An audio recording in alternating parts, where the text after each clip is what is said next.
Rose day ఫిబ్రవరి 7న జరుపుకుంటారు. ఇది Valentine's week యొక్క మొదటి రోజు. ఇది ప్రజలు తమ ప్రియమైన వారికి గులాబీలు ఇవ్వడం ద్వారా వారి ప్రేమను మరియు ఆప్యాయతను వ్యక్తపరిచే రోజు. గులాబీలు చాలా కాలంగా ప్రేమతో ముడిపడి ఉన్నాయి. గులాబీల యొక్క వివిధ రంగులు వేర్వేరు అర్థాలను కలిగి ఉంటాయి. గులాబీ పువ్వుల రంగులు వాటి అర్థాలను ఎలా సూచిస్తాయో చూడం. ఎరుపు గులాబీ ప్రేమ, రొమాన్స్ మరియు అభిలాషకు చిహ్నం.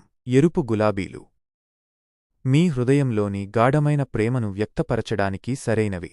పింక్ గులాబీ దయ, కృతజ్ఞత, ఆనందం మరియు ప్రశంసలకు చిహ్నం. పింక్ గులాబీలు స్నేహితులు మరియు కుటుంబ సభ్యులకు మీ ప్రేమను తెలియచేయడానికి అనుకూలంగా ఉంటాయి. పసుపు గులాబీ స్నేహం, ఆనందం మరియు కొత్త ప్రారంభాలకు చిహ్నం. పసుపు గులాబీలు మీ స్నేహితులకు మీ మద్దతును మరియు ఆనందాన్ని తెలియచేయడానికి సరైనవి. తెలుపు గులాబీ స్వచ్ఛత, అమాయకత్వం మరియు శాశ్వత ప్రేమకు చిహ్నం. తెల్ల గులాబీలు పెళ్లి మరియు ఇతర ప్రత్యేక సందర్భాలలో శుభాకాంక్షలు తెలియచేయడానికి ఉపయోగిస్తారు. నారింజ గులాబీ ఉత్సాహం, అభిరుచి మరియు శక్తికి చిహ్నం. నారింజ గులాబీలు మీ జీవితంలో కొత్త వ్యక్తులను కలవడం లేదా ఒక ప్రత్యేక వ్యక్తికి మీ ఆకర్షణను తెలియచేయడానికి ఉపయోగించవచ్చు. ఊదా గులాబీ ఆరాధన, గౌరవం మరియు రాయల్టీకి చిహ్నం.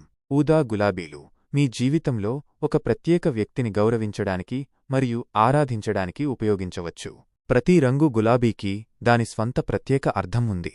కాబట్టి మీరు ఎవరికి గులాబీని ఇస్తున్నారో మరియు మీరు ఏమి చెప్పాలనుకుంటున్నారో దానిపై ఆధారపడి సరైన రంగును ఎంచుకోవడం ముఖ్యం. మీరు ఎవరికి ఏ రంగు గులాబీ ఇస్తున్నారో కామెంట్ చేయండి.